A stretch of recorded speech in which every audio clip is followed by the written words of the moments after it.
میں دائیں بائیں دیکھ رہی تھی کہ ابھی تو حسنین بھائی یہیں تھے اور ابھی اچانک غائب ہو گئے۔ کہاں چلے گئے تھے؟ میں نے تو کہا تھا بس یہیں کھڑے رہیں، میں بس عید کے لیے چوڑیاں خرید لوں۔ ویسے بھی چاند رات تھی، اتنی بھیڑ تھی، اتنا رش تھا، میں بے حد پریشان تھی۔ میں تو ویسے بھی کبھی بازار میں اکیلی نہیں آئی تھی، ہمیشہ پھپھو کے ساتھ ہی آتی تھی، لیکن اب پتہ نہیں حسنین بھائی کہاں چلے گئے تھے۔ میں پچھلے 20 منٹ سے یہاں کھڑی تھی۔ اب تو چوڑیوں والا بھی مجھ سے کہنے لگا، بی بی ذرا پیچھے ہٹ جاؤ تاکہ دوسری خواتین آگے آ کے چوڑیاں لے سکیں۔ پچھلے 15 منٹ سے آپ یہیں پر ڈیرا جمائے کھڑی ہیں، جائیے یہاں سے۔ اتنے رش میں حسنین بھائی کو کہاں ڈھونڈ سکتی تھی؟ میں صرف 10 قدم ہی آگے گئی تھی کہ میری آنکھوں سے ٹپ ٹپ آنسو گرنے لگے۔ میں سمجھ گئی تھی کہ یہ حسنین بھائی نے جان بوجھ کر کیا ہے، وہ جان بوجھ کر مجھے یہاں چھوڑ کر کہیں چلا گیا ہے۔ انہیں تو ویسے ہی میں ہمیشہ سے بری لگتی تھی، وہ مجھ سے شروع ہی سے نفرت کرتے تھے، وہ کہتے تھے یہ لڑکی میری جان کا عذاب بن کر آئی ہے۔ میں پھوٹ پھوٹ کر رونے لگی۔ آس پاس گزرتی خواتین اور بچے مجھے دیکھ رہے تھے۔ ایک بڑی عمر کی خاتون مجھے کہنے لگی، بیٹا کیوں رو رہی ہو؟ میں نے کہا میرا بھائی مجھے پتہ نہیں کہاں چھوڑ کر چلا گیا ہے، مجھے تو اپنے گھر کا بھی نہیں پتہ، میں اپنے گھر کیسے جاؤں گی؟ میں روئی جا رہی تھی تو وہ بڑی عمر کی خاتون بڑے غصے میں آئی اور کہنے لگی، کیا پاگل تھا تمہارا بھائی؟ ارے بچی کو چاند رات میں اتنے رش میں اکیلا چھوڑ کر چلا گیا؟ تم فکر مت کرو، مجھے بتاؤ تمہارا گھر کہاں ہے، میں تمہیں تمہارے گھر تک چھوڑ کر آتی ہوں۔ میں نے کہا نہیں آنٹی، مجھے ڈر لگ رہا ہے، مجھے تو ٹھیک سے اپنے گھر کا بھی نہیں پتہ نہیں کن کن گلیوں سے حسنین بھائی مجھے کہاں سے لائے تھے۔ وہ کہنے لگی، ارے علاقے کا نام تو پتہ ہوگا۔ تو میں سوچ میں پڑ گئی۔ میں نے کہا ہاں یاد آیا، کریم آباد۔ ہاں کریم آباد، بس مجھے یہ پتہ ہے کہ میں کریم آباد میں رہتی ہوں۔ وہ کہنے لگی، یہ بھی تو کریم آباد کی مارکیٹ ہے۔ میں نے کہا یہاں کی پیچھے کسی گلی میں؟ تو وہ کہنے لگی، اچھا ٹھیک ہے، چلو آؤ میرے ساتھ۔ پھر ماجد ماجد پکار کر ایک نوجوان کو اس نے فوراً سے بلایا۔ کسی جن بوت کی طرح وہ حاضر ہو گیا تھا۔ وہ نوجوان 30-32 سال کا تھا، ساتھ میں ایک چھوٹے بچے کا ہاتھ پکڑ رکھا تھا۔ وہ کہنے لگا، کیا ہے اماں؟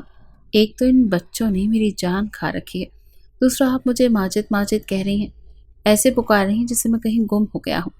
وہ کہنے لگی، چپ کرو، تمہارے بچوں کی تو شاپنگ ہی ختم نہیں ہوتی، یہ دیکھو بچی کتنا رو رو کر بے حال ہو رہی ہے۔ اس کا کمینہ بھائی اسے چھوڑ کر پتہ نہیں کہاں چلا گیا ہے۔ اس نے کہا، او ہو بہن، کہاں ہے آپ کا گھر؟ اس بوڑھی خاتون نے اپنے بیٹے کو تھپڑ مارا تھا، بیچارے کی کمر پر بڑی زور سے وہ چماٹ لگائی تھی کہ وہ دوہرا سا ہو گیا۔ پھر اپنی ماں کو کنکھیوں سے دیکھنے لگا۔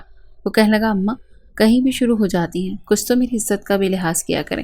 تو وہ کہنے لگی، پہلے گاڑی لے کر آؤ، بچی پریشان ہے، روئی جا رہی ہے، اور ایک تم ہو کہ سوال جواب کر رہے ہو، یہی کہیں رہتی ہے یہ۔ وہ کہنے لگا، اچھا ٹھیک ہے، آئیں میرے ساتھ۔ اس بھیڑ میں اس خاتون کا ہاتھ زور سے پکڑے ہوئے میں جا چکی تھی۔ کچھ ہی دیر کے بعد ان کی گاڑی میں کھڑی تھی۔ وہ نوجوان اس گاڑی میں بیٹھ گیا اور اپنے بیٹے کو بھی برابر والی فرنٹ سیٹ پر بٹھا لیا۔ میں اور وہ بوڑھی اماں گاڑی کی پچھلی نشست پر بیٹھے تھے۔ وہ کہنے لگی، اچھا اب بتاؤ کہاں ہے تمہارا گھر؟ میں اپنی یادداشت کے گھوڑے دوڑانے لگی، لیکن مجھے سمجھ ہی نہیں آ رہا تھا کہ کن کن گلیوں سے ہو کر آئی تھی۔ مجھے ایک مشہور بیکری یاد آئی، میں نے اس کا نام بتایا تو وہ نوجوان کہنے لگا، ہاں ہاں میں جانتا ہوں وہ بیکری کہاں ہے۔ وہ مجھے اس بیکری کے پاس لے گیا تو وہاں سے مجھے اپنے گھر کا پتہ تھا۔ میں نے شکر ادا کیا اور سکون کو سانس لیا۔ پھر میں نے اپنی گلی بتائی تو میرے مطلوبہ گھر کے پاس انہوں نے اپنی گاڑی روکی تھی۔ میں نے کہا، آنٹی آپ کا بہت بہت شکریہ۔ وہ کہنے لگی، ماجد بیٹا تم ذرا گاڑی میں بیٹھو، پہلے تو میں ذرا اس کے بھائی کی خبر تو لوں، بہن کو اکیلا چھوڑ کر پتہ نہیں کہاں دفع ہو گیا تھا۔ وہ تو مجھ سے پہلے گاڑی سے نیچے اتری تھی۔ حسنین بھائی تو ویسے ہی غصے کے تیز تھے، مجھے پتا تھا کہ اگر اس خاتون نے انہیں ڈانٹا تو وہ یقیناً سارا غصہ بعد میں مجھ پر اتاریں گے۔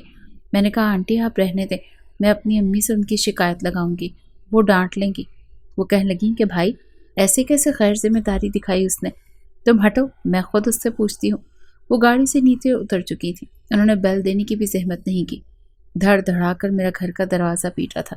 دروازہ میری پھپھو نے کھولا، مجھے دیکھ کر کہنے لگی، ربیہ بیٹا تم گھر کیسے آ گئی؟ حسنین تمہیں وہاں ڈھونڈ رہا ہے پورے بازار میں۔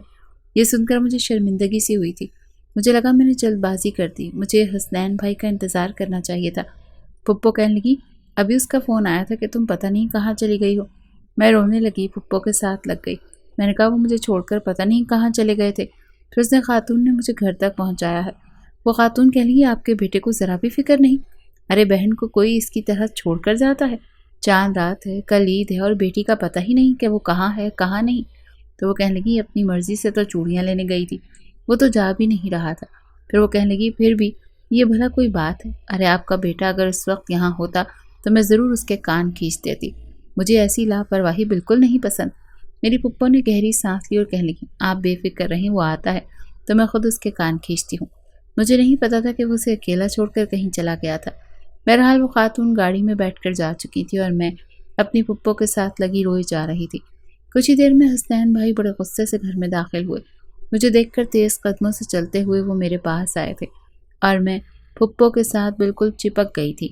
میں جانتی تھی کہ اب میری شامت آنے والی ہے۔ پھپھو کہنے لگی خبردار جو تم نے ربیہ کو کچھ کہا تو۔ وہ کہنے لگا اماں میں اس لڑکی کا قتل کر دوں گا، میں جان سے مار ڈالوں گا اسے۔ پھر مجھ سے کہنے لگے تم سے کہا تھا نا وہیں کھڑی رہنا۔ میں نے کہا کب سے تو کھڑی ہوئی تھی، آپ کہاں چلے گئے تھے؟ وہ کہنے لگا جہنم میں گیا تھا، شور مچا رکھا تھا تم نے کہ آئس کریم کھانی ہے آئس کریم کھانی ہے، تو میں تمہارے لیے آئس کریم لینے چلا گیا تھا۔ مجھے کیا پتا تھا کہ پیچھے سے تم ہی غائب ہو جاؤ گی۔ تمہیں اندازہ ہے کہ میں وہاں پر کتنا خوار ہوا ہوں؟ میرا دماغ گھوم کر رہ گیا تھا جب میں نے تمہیں وہاں نہیں دیکھا۔ تو ایک تو صبح عید، چاند رات کی رات، اور ساری دنیا کو بس آج ہی بازار میں نکلنا ہوتا ہے، سب کو آج ہی چوڑیاں خریدنی ہوتی ہیں۔ پورے رمضان میں تمہیں کہتا رہا کہ تم نے جو لینا ہے ربیہ تم جلدی سے لے لو، میں تمہیں چاند رات کو نہیں لے کر جاؤں گا، لیکن نہیں، تمہیں کوئی خاص تکلیف ہے کہ تمہیں ساری شاپنگ چاند رات والے دن ہی کرنی ہوتی ہے۔ میں نے کہا دراصل نے جوڑا ہی مجھے کل سی کر دیا تھا، تو اب جوڑا سلنا تھا تبھی تو میچنگ چوڑیاں آنی تھی نا۔ وہ کہنے لگے بھاڑ میں گئی تمہاری میچنگ چوڑیاں، اماں میں اسے آج کے بعد کہیں بھی نہیں لے کر جاؤں گا، یہ جانے اور آپ جانے، میں اس کی ذمہ داری نہیں لے سکتا۔ ایک تو ہے ہی اتنی ڈرپوک صدا کی بزدل، 100 دفعہ اسے بتا چکا ہوں کہ گھر سے چند قدم پر بازار ہے، خود چلی جایا کرو، لیکن نہیں، میری جان کا عذاب ڈالنا ہوتا ہے۔ یہ کہہ کر وہ غصے سے اپنے کمرے کی جانب جانے لگا۔ پھپھو کہنے لگی اچھا کھانا گرم کر دوں؟ تو وہ کہنے لگا بھاڑ میں گیا کھانا، اس کو کھلا دیں، بیچاری کا 2 کلو وزن گھٹ گیا ہوگا۔ اگر وہاں پر 10 منٹ میں نظر نہیں آیا تو عجیب لڑکی ہے، احمق بیوقوف، پتہ نہیں جس دن یہ پیدا ہوئی تھی 100 بیوقوف مرے ہوں گے۔ یہ کہہ کر بڑے غصے سے وہ تن فن کرتے ہوئے اپنے کمرے میں چلے گئے۔ مجھے یہ بات سمجھ نہیں آ رہی تھی کہ آخر میں نے ان کا کیا بگاڑا ہے، ہر وقت کیوں مجھے ڈانٹتے رہتے ہیں۔ میرے والدین کا اس وقت انتقال ہوا جب میں 3 یا 4 سال کی تھی، اور ساتھ ہی موت میں بس میں بچ گئی تھی، گاڑی بھی تباہ ہو گئی تھی، اور میرے ماں باپ بھی موقع پر ہی جاں بحق ہو گئے تھے۔ میں بہت زخمی حالت میں تھی لیکن میری جان بچ گئی۔ شروع ہی سے مجھے پھپھو نے ہی پالا تھا اور وہ اپنی ساری محبت مجھ پر نچھاور کرتی تھی۔ حالانکہ حسنین بھائی بھی ان کے اکلوتے بیٹے تھے، لیکن وہ پھر بھی ہر وقت میری دلجوئی میں لگی رہتی تھی، مجھے اپنے ہاتھ سے کھانا کھلاتی تھی۔ شاید یہی بات حسنین بھائی سے برداشت نہیں ہوئی، اسی لیے وہ مجھے ڈانٹتے رہتے تھے، کیونکہ کم عمری میں ہی ان پر میری ذمہ داری ڈال دی گئی تھی۔ ابھی 2 سال پہلے میرے پھپھا کا بھی انتقال ہو گیا تھا، اسی لیے گھر کی ساری ذمہ داری حسنین بھائی کے سر پر آ گئی تھی۔ پھر خود پھپھو بھی پھپھا کے انتقال کے بعد بڑی اداس رہتی تھی، وہ اب بیمار بھی رہنے لگی تھی۔ صبح عید تھی لیکن پھپھو نے کوئی بھی خاص شاپنگ نہیں کی تھی، البتہ مجھے میری عید کی ساری چیزیں انہوں نے ہی لے کر دی تھیں۔ صبح میں نے نیا جوڑا پہنا اور پھر چوڑیاں پہنے، ہلکا ہلکا میک اپ بھی کیا۔ جب میں تیار ہو کر باہر آئی تو کچن میں پھپھو شیر خورمہ بنا رہی تھی۔ وہ مجھے دیکھ کر مسکرانے لگی، میرا ماتھا چوما اور کہنے لگی بہت پیاری لگ رہی ہو۔ میں نے کہا پھپھو میرا BA تو کمپلیٹ ہو گیا، تب مجھے آگے نہیں پڑھنا۔ وہ کہنے لگی ٹھیک ہے مت پڑھو، ویسے بھی لڑکی نے شادی کے بعد گھر کے کام ہی تو سیکھنا ہوتے ہیں، میں تو کہتی ہوں بیٹا اب تم گھر کے کاموں میں دلچسپی لیا کرو۔ میں نے کہا ٹھیک ہے پھپھو، عید گزرنے کے بعد روزانہ کچن کے سارے کام میں کیا کروں گی، آپ کو میں کوئی بھی کام نہیں کرنے دوں گی۔ میں نہیں جانتی تھی کہ حسنین بھائی میرے پیچھے ہی کھڑے ہیں، ابھی وہ نماز پڑھ کر شاید آئے تھے۔ وہ کہنے لگے بس پھر مجھے تو اپنے کھانے پینے کا انتظام ہوٹل سے کروا لینا چاہیے۔ میں نے روٹھے لہجے میں انہیں دیکھا تھا، وہ سفید شلوار قمیض میں بہت اچھے لگ رہے تھے۔ وہ کہنے لگے اماں خدا کے لیے اسے کچن سے دور رکھیے گا، مجھے اپنا میدا بڑا پیارا ہے، میں بیمار نہیں ہونا چاہتا۔ پھپھو نے جب یہ سنا تو انہیں غصے سے گھورنے لگی، وہ کہنے لگی شرم کرو، میری بیٹی جب کھانا بنائے گی نا تو 4 گھروں میں خوشبو جایا کرے گی، باتیں کر رہا ہے۔ میں نے بھی اتراتے ہوئے اپنے ابرو چڑھائے تھے۔ وہ کہنے لگا ہاں جلے ہوئے کھانے کی بو 4 گھروں تک ہی جاتی ہے۔ پھر میں میری پھپھو کے ساتھ لگ گئی، وہ کہنے لگے امی عید مبارک۔ پھپھو نے ان کا ماتھا چوما اور کہنے لگی جیتے رہو، خوش رہو، آباد رہو۔ پھر انہوں نے اپنی جیب سے 5,000 کا نوٹ نکال کر پھپھو کو دیا تھا۔ وہ کہنے لگے عیدی رکھ لیں۔ پھر 200 روپے مجھے دیے۔ میں نے 2 کے نوٹ پکڑ کر حیرت سے انہیں دیکھا۔ میں نے کہا یہ کیا ہے؟ تو وہ کہنے لگے تمہاری عیدی ہے، لینی ہے تو لو، ورنہ مجھے واپس کرو، میں رکھ لیتا ہوں۔ میں نے کہا اتنی تو عیدی کہاں ہوتی ہے، آج کل کے تو بچے بھی 200 روپے نہیں لیتے۔ وہ کہنے لگے جو رات کو تم نے چوڑیاں خریدی ہیں نا، پورے 300 وہ، اور اب یہ 200 ملا کر پورے 500 ہو گئے ہیں۔ تم نے لینی ہے تو ٹھیک ہے، میں محلے کے بچوں کو ہی بانٹ دیتا ہوں۔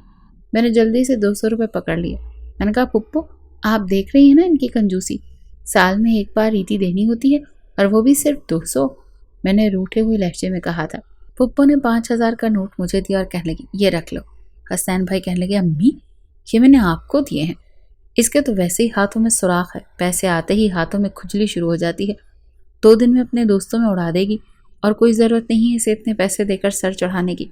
پھپھو کہنے لگی میری ایک تو بیٹی ہے، اگر دوستوں کو 4 چیزیں کھلا لے گی تو تمہیں کیا مسئلہ ہے، کھانے پینے دو، یہی تو اس کی عمر ہے، کل کو شادی ہو جائے گی تو پتہ نہیں سسرال کیسا ہوگا، پھر ان دنوں کو یاد کر کے مسکرایا کرے گی، کم از کم خوش تو ہوگی نا کہ مائکے میں کبھی کوئی پابندی نہیں تھی۔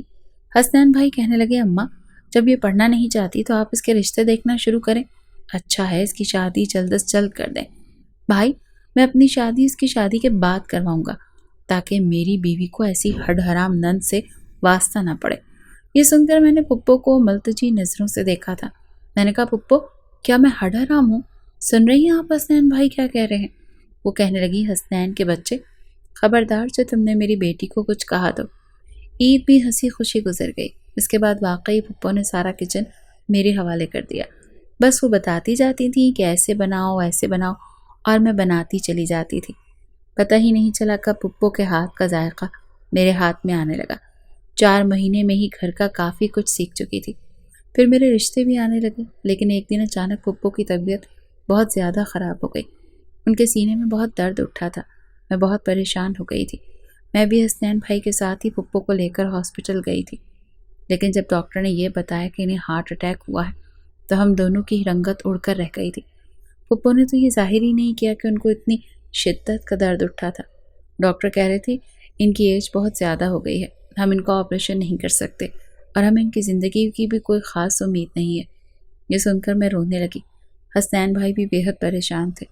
جب پھپھو کو ہوش آیا تو ہم دونوں ہی ان کے کمرے میں گئے۔ وہ کہنے لگی حسنین مجھے تم سے ایک وعدہ چاہیے، میں تم سے آج بہت بڑی چیز مانگنے والی ہوں، اور چاہتی ہوں کہ تم میری بات مان لو اور اس کو ٹالنا مت۔ حسنین بھائی کہنے لگے امی آپ کیسی باتیں کر رہی ہیں؟ تو وہ کہنے لگی مجھے اپنی زندگی کا بھروسہ نہیں ہے، اور مجھے سب سے زیادہ فکر ربیہ کی ہے۔ ایسا کرو تم ربیہ سے نکاح کر لو، ابھی اور اسی وقت۔ یہ سن کر میں جتنا حیران ہوتی اتنا کم تھا۔ یہی حالت حسنین بھائی کی بھی تھی۔ ہم نے کبھی ایک دوسرے کو اس نظر سے نہیں دیکھا تھا۔ ہمیشہ میں اسے بڑے بھائی کی ہی طرح سمجھتی تھی، اور وہ مجھے چھوٹی بہن کی طرح۔ مجھے حیرت یہ ہوئی کہ حسنین بھائی ابھی تک چپ کیوں تھے، انہیں تو فوراً انکار کر دینا چاہیے تھا۔ میں نے کہا پھپھو میں ایسا نہیں کر سکتی، میں انہیں بھائی سمجھتی ہوں، آپ کیسی باتیں کر رہی ہیں؟ تو پھپھو کہنے لگی خدا کے لیے ربیہ مجھے سکون سے اگلے جہان میں جانے دو، میں تمہارے لیے بہت پریشان ہوں۔ میرے مرنے کے بعد کوئی بھی تمہیں میرے گھر پر رہنے نہیں دے گا، کیونکہ تمہارا حسنین کے ساتھ محرم رشتہ ہونا بہت ضروری ہے۔ میں روئی جا رہی تھی، بار بار پھپھو کا ہاتھ پکڑ کر کہہ رہی تھی کہ آپ کو کچھ نہیں ہوگا، لیکن حسنین بھائی چپ تھے۔ کچھ دیر بعد وہ باہر چلا گیا، اور پھر باہر سے جب واپس آیا تو اس کے ساتھ نکاح خواں اور کچھ مرد حضرات بھی تھے۔ وہی میرا نکاح حسنین کے ساتھ ہو گیا۔ ہم دونوں ہی ایک دوسرے سے نظریں نہیں ملا پا رہے تھے۔ پھپھو کی حالت بگڑتی جا رہی تھی۔ جیسے ہی نکاح ہوا تو ان کی آنکھوں سے آنسو گرنے لگے۔ وہ کہنے لگی حسنین میں تمہارا یہ احسان کبھی نہیں بھول سکتی۔ لیکن حسنین چپ تھا۔ وہ کہنے لگا امی پلیز آپ پریشان نہ ہو، آپ ٹھیک ہو جائیں گی۔ لیکن شاید ڈاکٹر کہہ چکا تھا کہ ان کی زندگی کی کوئی امید نہیں۔ چند گھنٹے ہی پھپھو زندہ رہیں اور پھر ہمیں ہمیشہ کے لیے چھوڑ کر جا چکی تھی۔ میں بہت روئی تھی۔ مجھے راتوں کو نیند نہیں آتی تھی کیونکہ میں پھپھو کے ساتھ ہی سوتی تھی۔ اب تو پھپھو کا کمرہ مجھے کاٹ کھانے کو دوڑتا تھا۔ ہر وقت میں روتی رہتی تھی۔ آس پڑوس کی خواتین بھی 4 دن تسلی دے کر اپنے اپنے گھروں میں جا چکی تھی۔ اب تو گھر پر یا تو میں رہ گئی تھی یا پھر حسنین۔ کچھ دن تو ایسے ہی گزرے تھے کہ جب حسنین نے مجھے کہا کہ تمہیں یونیورسٹی میں داخلہ لینا چاہیے، میں نے کہا مجھے کیوں داخلہ لینا چاہیے، میں کیا کروں گی داخلہ لے کر؟ تو وہ کہنے لگے ربیہ تمہیں آگے پڑھنا چاہیے، دیکھو یہ نکاح میں نے صرف اپنی ماں کی وجہ سے کیا تھا، سچ پوچھو تو میں تمہارے ساتھ زندگی گزارنا ہی نہیں چاہتا تھا، میں چاہتا ہوں کہ تم اپنے قدموں پر کھڑی ہو جاؤ تاکہ ہم اپنی راہیں الگ کر سکیں۔ حسنین کے منہ سے یہ بات سن کر میں جتنا بھی حیران ہوتی وہ کم تھا۔ میں نے کہا آپ یہ کیوں کہہ رہے ہیں؟ میں نے کہیں بھی نہیں جا سکتی، آپ جانتے ہیں میں تو اکیلی بازار تک نہیں جا سکتی۔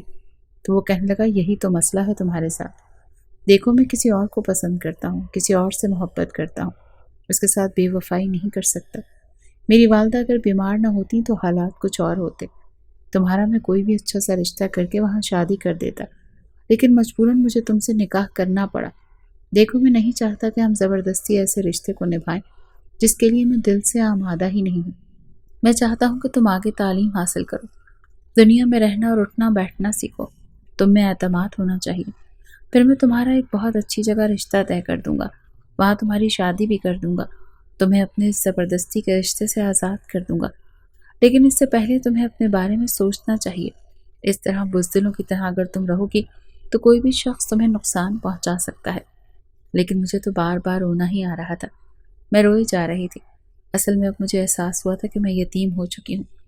اگلے ہی روز مجھے خود یونیورسٹی لے کر آئے، میں ان کے ساتھ بائک پر بیٹھی ہوئی تھی اور وہ مجھے راستوں کی نشاندہی کرتے ہوئے کہہ رہے تھے کہ دیکھو ربیہ یہ راستے دیکھ رہی ہو نا، انہیں کبھی بھولنا مت، میں تمہیں آج پہلی اور آخری مرتبہ یونیورسٹی چھوڑنے اور لینے جاؤں گا، اس کے بعد کا سارا بندوبست تمہارا اپنا ہے، میرا کام تمہارے ہاتھ پر پیسے رکھنا ہے، بلکہ یونیورسٹی کے ساتھ ساتھ تمہیں میں یہ بھی مشورہ دوں گا کہ تم شام کو بچوں کو ٹیوشن پڑھانا شروع کر دو، پھر کوئی اکیڈمی جوائن کر لو ٹیوٹر کے طور پر، وہاں پر بچوں کو پڑھانا، تو اس طرح تم اپنا خرچہ خود بھی نکال سکتی ہو۔ یقین مانو مرحوم اماں کے علاج میں میرا کافی پیسہ خرچ ہو چکا ہے، بہرحال تم امید ہے کہ دوبارہ کوئی بیوقوفی نہیں کرو گی۔ جیسے جیسے حسنین بول رہے تھے میرے تو دل پر گہری ضربیں چل رہی تھیں، میں سسکیاں بھر کر رونے لگی۔ روتے ہوئے میری آواز جب حسنین کے کانوں تک پہنچی تو اس نے وہیں ایک جانب بائک کو روک دیا اور پھر انتہائی روکھے انداز میں کہنے لگا اب کیا ہوا؟ اب کیوں رو رہی ہو؟ کون سی آفت آن پڑی ہے؟ ارے میں نے تم پر کون سے ظلم توڑ دیے ہیں؟ اگر راستے سے گزرتے ہوئے لوگ تمہیں روتا ہوا دیکھیں گے تو کیا کہیں گے؟ جانتی بھی ہو لوگ کیسا کیسا تماشا لگا دیتے ہیں۔ حسین کی بات سن کر میں نے اپنی سسکیاں روکی تھی، آنکھوں میں آنے والے آنسو کو صاف کر کے کہنے لگی کہ آپ کیوں ہیں اتنے سخت میرے ساتھ، اور رویہ کیوں اس طرح کا رکھا ہوا ہے؟ میری غلطی کیا ہے؟ مجھے تو ان راستوں کو پتہ ہی نہیں ہے، بھلا ایک دفعہ دیکھنے سے کہاں ہی راستے یاد رہتے ہیں؟ اگر میں راستہ بھٹک گئی تو میں آؤں گی کیسے؟ کیا لوگوں سے لفٹ لے کر آؤں گی؟ میرے من میں کئی طرح کے سوالات تھے جو اس وقت میں کر رہی تھی، اور جواب میں سر جھٹک کر بائک کو دوبارہ کک مار چکے تھے۔ موٹر سائیکل یونیورسٹی پہنچ کر رکا تو وہ مجھے خود اندر لے کر گئے۔ ایک ساتھ لڑکے لڑکیوں کو دیکھ کر میرا تو دل گویا ایک پل کو رک کر دوبارہ چلنا شروع ہوا تھا، میرا تو کلیجہ منہ کو آ رہا تھا۔ لڑکے لڑکیاں آپس میں ایک ساتھ بیٹھ کر پڑھ رہے تھے یا پھر آ جا رہے تھے، ہنسی مذاق میں ایک دوسرے کو تھپڑ مار رہے تھے یا پھر ایک دوسرے کے کاندھوں پر ہاتھ رکھے ہوئے تھے۔ یونیورسٹی کا یہ ماحول تھا مگر میرے لیے ناقابل قبول تھا۔ میرا ایڈمیشن یونیورسٹی میں ہو گیا اور نہ چاہتے ہوئے بھی مجھے آگے کی پڑھائی جاری رکھنا پڑی۔ اگلے روز جب میں اپنے بستر پر پڑی ساری رات رونے کے بعد سو رہی تھی تو دروازے پر دھڑا دھڑ دستک ہونے لگی۔ کیا گدھے گھوڑے بیچ کر سو رہی ہو؟ کچھ پتہ بھی ہے تمہیں یونیورسٹی جانا ہے اور میں بھی دفتر کے لیے لیٹ ہو رہا ہوں، تم ناشتہ بنا کر دے رہی ہو یا میں ایسے ہی چلا جاؤں؟ پتہ نہیں کیسی بلا ہو تم، مجھے تو لگا تھا کہ اماں کی وفات کے بعد تم کچھ سدھر جاؤ گی، تمہیں اپنی ذمہ داریوں کا احساس ہو جائے گا، مگر تم تو وہی ہو پھوڑ کی پھوڑ، ذرا بھی عقل نہیں آئی تمہیں تو۔ میں ایک دم سے حسنین کے چلانے پر اٹھ کر بیٹھی تھی، جلدی سے دوپٹہ اپنے ارد گرد لپیٹا اور دروازہ کھول دیا۔ مجھے بخار ہو رہا تھا، آنکھیں سرخ ہو رہی تھیں۔ میں نے دروازہ کھولا تو ایک پل کو وہ بھی میرے چہرے کی طرف دیکھنے لگے۔ شاید میری سرخ آنکھیں انہیں یہ بتا چکی تھی کہ میں روتی رہی ہوں اور میری نیند بھی پوری نہیں ہوئی۔ یہ دیکھ کر مجھے لگا تھا شاید وہ میرے ساتھ ہمدردانہ الفاظ بولیں گے، میری دل جوئی کریں گے، مگر دونوں ہاتھ سینے پر باندھنے کے بعد کہنے لگے ساری رات پوڑی ہی ڈالی اپنے ارمانوں کی۔ اگر رو رو کر تھک چکی ہو نا تو آپ مجھے ناشتہ بنا کر دو، اور پلیز آئندہ کے بعد اتنی لیٹ مت اٹھنا۔ 9 بجے سے پہلے تمہیں یونیورسٹی ہر حال میں پہنچنا چاہیے۔ میں تو یہ بھی نہیں کہہ سکی کہ مجھے نہیں جانا، اس قدر دل برداشتہ ہو چکی تھی۔ ساری رات تو لوگوں کو سامنا کرنے کا خوف مجھے سونے نہیں دے رہا تھا۔ ناشتے کے بعد تیار ہو کر ہم دونوں ہی جب گھر سے باہر نکلے تو وہ اپنی موٹر سائیکل پر بیٹھ چکے تھے۔ مجھے کہنے لگے کہ یہاں سے سیدھی چلی جاؤ، ایک بس آتی ہے، یونیورسٹی کی کئی لڑکیاں اس میں جاتی ہیں، تم بھی اس میں چلی جانا۔ اتنا کہہ کر وہ جیسے ہی جانے لگے تو میں نے کپ کپاتے ہوئے لبوں سے کہا کہ حسنین، آپ مجھے چھوڑ سکتے ہیں، آپ کا آفس کیا اس راستے میں نہیں پڑتا؟ تو جواب میں کہنے لگا، نہیں، اگر تمہیں چھوڑنے جاؤں گا تو کام سے دیر ہو جاؤں گا، پہلے ہی تم نے ناشتہ مجھے لیٹ بنا کر دیا ہے۔ وہ تو وہاں سے جا چکے تھے اور میں خوف سے قدم اٹھاتی آگے بڑھنے لگی۔ مجھے ایسے لگ رہا تھا جیسے ہر کوئی مجھے ہی دیکھ رہا ہے، گھور گھور کر۔ ان کی نظریں میرے وجود پر ہی مرکوز ہو چکی تھی۔ یہ لوگ تو جیسے مجھے کچا ہی چبا جائیں گے۔ میں دھیرے دھیرے قدم اٹھاتی ہوئی آگے بڑھتی جا رہی تھی۔ جس پل مجھے ایک بس دکھائی دی، ایک دم سے جب لڑکے لڑکیاں بس کی طرف بڑھے تو ایک شور برپا ہو چکا تھا۔ ہر ایک کی یہی کوشش تھی کہ وہ اس بس میں سوار ہو جاتا، اور میں ان کی اس بھاگم دوڑ میں سہم کر پیچھے ہٹ کر کھڑی ہو گئی۔ جب تک میرا نمبر آیا بس ہو چکی تھی، میری آنکھوں میں آنسو تھے۔ تبھی ایک ٹیکسی والے انکل میرے پاس آئے اور کہنے لگے، بیٹا کہاں جانا ہے آپ کو؟ جواب میں گہری سانس خارج کر کے کہنے لگی، انکل مجھے یونیورسٹی جانا ہے۔ میں جس طرح رو کر بولی تھی تو وہ حیران ہو گئے، کہنے لگے، وہ تو ٹھیک ہے بیٹا، میں آپ کو چھوڑ دوں گا، مگر آپ رو کیوں رہی ہیں؟ اس میں رونے والی کیا بات ہے؟ کیا کچھ مسئلہ ہو گیا ہے؟ میں اسے کیا بتاتی اب کہ پہلی مرتبہ گھر سے باہر نکل رہی ہوں، مجھ میں خود اعتمادی کی کس قدر کمی ہے۔ میں اس کی ٹیکسی میں بیٹھ کر یونیورسٹی تک کا سفر طے کیا تھا۔ مجھے وہ شخص کافی اچھا اور نیک بھی لگا، کیونکہ انہوں نے اپنی ٹیکسی میں مسلسل ریڈیو پر نعت شریف لگا رکھی تھی، اور پھر اپنے ہاتھ میں تسبیح بھی لے رکھی تھی۔ مسلسل اللہ پاک کے نام پر ورد کرنے لگے۔ میں یونیورسٹی کے باہر پہنچی تو کچھ سوچتے ہوئے ان سے کہنے لگی، کیا آپ مجھے روزانہ یونیورسٹی سے گھر اور گھر سے یونیورسٹی تک چھوڑ سکتے ہیں؟ تو مسکرا کر کہنے لگے، ہاں ہاں بیٹا، کیوں نہیں۔ یہ مسئلہ بھی ایک طرح سے حل ہو چکا تھا۔ میں نے ان کو کرایہ دیا، جنہیں انہوں نے بسم اللہ پڑھ کر میرے ہاتھ سے لیا اور پھر وہاں سے چلے گئے۔ یہ میرا یونیورسٹی میں پہلا دن تھا، اور اکثر لڑکے لڑکیاں جن کے قریب سے میں گزرتی تھی وہ یہی کہہ رہے تھے کہ فریشر ہو؟ میں بھی ہاں میں سر ہلا دیتی تھی کہ جی میں نئی ہوں وہاں پر۔ 2 لڑکیاں اور 2 لڑکے کھڑے تھے جن کے پاس میں نے جا کر پوچھا کہ میں یہاں نہیں ہوں، بتا سکتے ہیں کہ انگلش ڈپارٹمنٹ کس طرف ہے؟ انہوں نے چوئنگم چباتے ہوئے اس کا غبارہ بنا کر اسے پٹاخے کی طرح پھوڑا اور پھر ہنس کر کہنے لگے، آؤ تمہیں چھوڑ کر آتے ہیں، تم نئی ہو، تمہیں راستوں کو پتہ نہیں ہوگا۔ میں بھی خوش ہو گئی کہ چلو کتنے اچھے ہیں یہ لوگ۔ جیسے جیسے آگے بڑھ رہی تھی وہ بجائے مجھے کسی ڈپارٹمنٹ میں لے جانے کے واش روم میں لے گئے، اور پھر ایک لڑکی نے مجھے دھکا دے کر واش روم میں بند کر دیا۔ میں تو سہم چکی تھی، کہنے لگی، یہ کیا کر رہے ہیں آپ لوگ؟ مجھے نکالیں یہاں سے، مجھے باہر جانا ہے۔ میں نے تو آپ سے انگلش ڈپارٹمنٹ کا راستہ پوچھا تھا۔ تبھی ایک لڑکی ہنس کر بند دروازے پر لات مار کر کہنے لگی، ہمارے لیے وہ انگلش ڈپارٹمنٹ اس واش روم کے برابر ہی ہے نا، نہ ہمیں پڑھائی کا شوق ہے اور نہ ہم کسی کو پڑھنے دیں گے، یہیں پر بند رہو گی اب، تم زندہ بچ گئی تو غنیمت جانا۔ اتنا کہہ کر وہ ہنستے وہاں سے جا چکے تھے۔ مجھے دور تک ان کے قہقہوں کی آواز آ رہی تھی۔ میں چیخ چیخ کر کہہ رہی تھی کہ مجھے واش روم سے نکالیں۔ خوف سے میرا سانس رک رہا تھا۔ میں نے اپنے بیگ سے اپنا موبائل نکالا اور حسنین کو کال کرنے لگی۔ وہ کال مسلسل کاٹ رہے تھے۔ آخر تک کالز کے بعد انہوں نے کال اٹھائی۔ اس سے پہلے کہ میں انہیں کچھ بتاتی وہ چلا کر کہنے لگی، کیا مسئلہ ہے تمہارا ربیہ؟ میں اس وقت آفس میں ہوں، کام کر رہا ہوں، تمہاری طرح فری نہیں ہوں۔ خبردار جو مجھے کال کی تو رکھو فون۔ وہ میری کچھ سنے بغیر ہی فون بند کر چکے تھے، اور مجھے اس وقت ان پر شدید غصہ آ رہا تھا۔ اس سے بھی زیادہ مجھے غصہ اپنے آپ پر آ رہا تھا، جو میں ہر مشکل وقت میں ان کے پاس جانے کا سوچتی ہوں۔ تقریباً 4 گھنٹے تک واش روم میں بند رہی، جب اس طرف ایک لڑکا آیا۔ دراصل یہ میل واش روم والا حصہ تھا۔ یہ تو اس کا بھلا ہو جو اس نے لاک کھول کر مجھے باہر نکالا۔ میری حالت جو تھی دیکھ کر وہ گھبرا گئے، کہنے لگا کہ آپ کو یہاں پر کس نے بند کیا؟ میں روتے ہوئے سے کہنے لگی کہ وہ 3-4 لڑکے لڑکیاں تھے، وہ بھی فریشر ہی تھا۔ اپنے چہرے پر ہاتھ رکھ کر کہنے لگا، بڑے ہی کوئی بدتمیز قسم کے لوگ ہیں، وہ ان سے تو آپ بچ کر ہی رہیے گا۔ آپ فکر مت کیجیے، آئیے میں آپ کو آپ کے ڈپارٹمنٹ چھوڑ کر آتا ہوں۔ مگر میں پھر سہم گئی، نہیں میں خود ہی ڈھونڈ لوں گی، پہلے بھی میرے ساتھ ایسے ہی دھوکا ہوا ہے۔ مگر وہ کہنے لگا، نہیں پلیز آپ مجھے غلط مت سمجھیے، میں آپ کو آپ کے ڈپارٹمنٹ تک ہی چھوڑ کر آؤں گا۔ وہ مجھے اپنے ساتھ لے کر گیا اور بالآخر میں وہاں پہنچ گئی۔ میرا سارا کانفیڈنس تو ملیا میٹ ہو چکا تھا، رو رو کر تو میرا حشر بگڑ چکا تھا۔ جو بھی مجھے دیکھتا یہی کہتا یہ تو لگتا ہے کھیتوں میں ہل چلانے کے بعد یونیورسٹی پڑھنے کے لیے آئی ہے۔ میرا پہلے یونیورسٹی کا دن تاریخ کا بدترین دن تھا۔ بہرحال دھیرے دھیرے مجھے عادت ہو گئی اور روز جب میں گھر گئی تو ایک نظر مجھے دیکھ کر لیپ ٹاپ پر کام کرتے ہوئے حسنین نے دیکھا۔ پھر سرسری سے انداز میں پوچھا تمہارا یونیورسٹی کا دن کیسا گزرا؟ سارے سبجیکٹ اچھے سے سمجھ میں آئے ہیں؟ یہ سن کر میں نے گہری سانس خارج کی۔ اگر پپو ہوتی تو میں نے رو رو کر بتاتی کہ آج میرے ساتھ یونیورسٹی میں ان لوگوں نے کیا حرکت کی، لیکن میں نفی میں سر ہلائے سو چکی تھی کہ اب جو کچھ بھی ہو جائے میں اپنے معاملات خود ہی ہینڈل کروں گی، میں ان کا ذکر بھی حسنین کے ساتھ نہیں کروں گی۔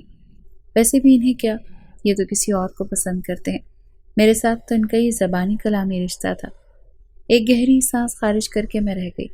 دھیرے دھیرے خود بخود میرے اندر اعتماد آنے لگا۔ صبح صبح میں گھر سے جاتی مگر اس سے پہلے میں وقت پر ناشتہ بنا کر خود بھی کرتی اور حسنین کو بھی دیا کرتی تھی۔ وہ مجھ سے جو سوال کرتے چپ چاپ سرسری سے انداز میں اس کا جواب دے دیتی۔ بھلے وہ میرا شوہر تھا لیکن میرے ذہن میں یہ بات بیٹھ چکی تھی کہ وہ کسی اور کو پسند کرتے ہیں اور میرے ساتھ صرف ایک دنیا داری کا رشتہ ہے جو نبھا رہے ہیں۔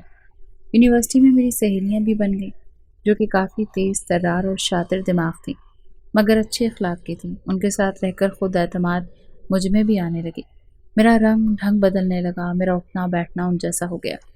میرے اور حسنین کے رشتے کو 3 ماہ بیت چکے تھے۔ بڑی عید آئی تو ایک مرتبہ پھر عید کے لیے بازار سرگرم ہو گئے۔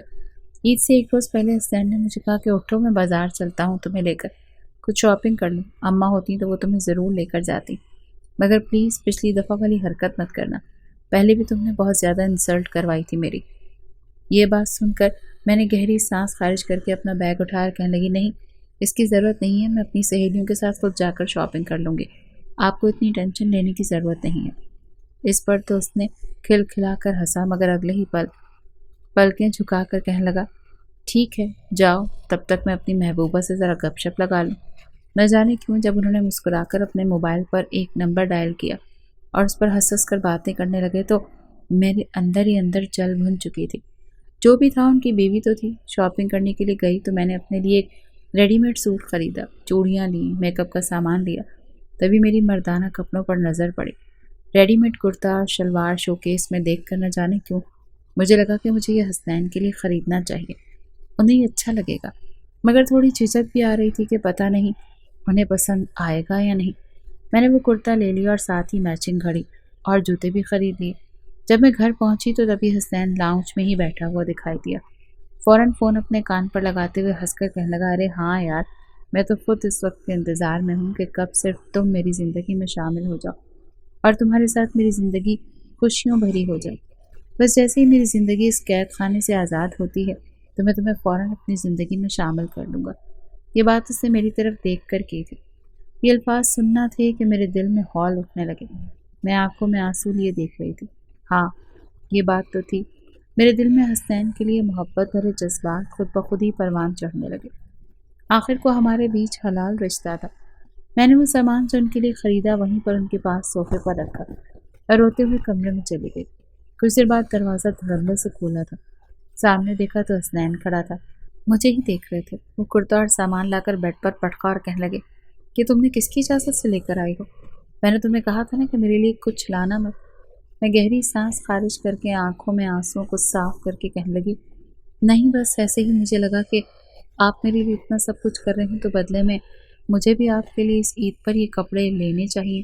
پھپھو تھی تو آپ کے لیے کچھ نہ کچھ لاتی رہتی تھی، آپ کے کپڑے بھی کافی پرانے ہو گئے ہیں، تو بس اسی لیے جواب میں حسنین کہنے لگا کہ ہاں وہی نا، تم نے بہت غلطی کر دی یہ لا کر، کیونکہ میں تو اپنی محبوبہ کا لایا ہوا سوٹ ہی پہنوں گا اور پہن کر اس سے ملاقات کے لیے جاؤں گا۔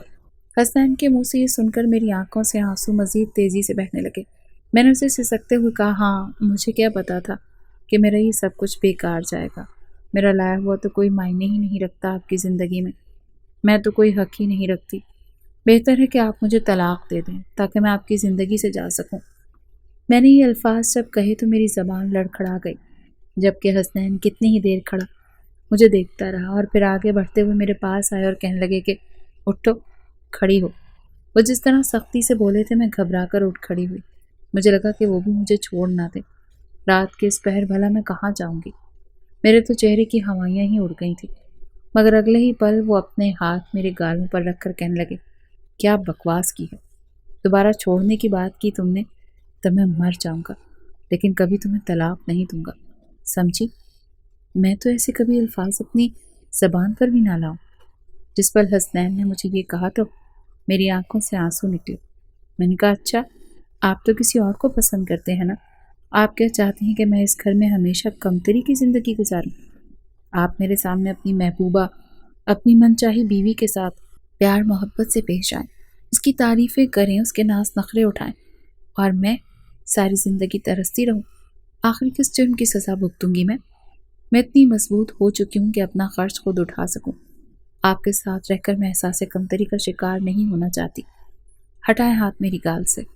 اتنا کہہ کر انہیں دور جھٹکنے لگی، مگر وہ مزید قریب آ چکے تھے۔ مجھے دیوار سے لگا کر کہنے لگے، بے وقوف لڑکی، ایسے ہی تو میں چاہتا تھا۔ مجھے ڈرپوک لڑکیاں شروع ہی سے پسند نہیں، مجھے لڑکیاں باہمت اور پر اعتماد لڑکیاں اچھی لگتی ہیں۔ میں تمہیں ایسے بنانا چاہتا تھا، اور دیکھو میں کس حد تک اس میں کامیاب بھی ہو گیا ہوں۔ ارے یہ بات محبوبہ کی تو وہ صرف ایک بہانہ تھا۔ میں دیکھنا چاہتا تھا کہ آخر اتنے عرصے میں میرے ساتھ رہنے کے بعد تمہارے دل میں میرے لیے کوئی محبت بھی ہے یا نہیں، اور دیکھو میں ٹھیک تھا۔ تمہیں کیا لگتا ہے تم جہاں جہاں گئی میں تمہیں اکیلا چھوڑ کر اپنی زندگی میں مست رہا؟ یہ سن کر تو میرے کان کھڑے ہوئے۔ وہ ہنس کر کہنے لگے، تم جہاں جہاں گئیں، جب جب گئیں، میں وہیں ہوتا تھا۔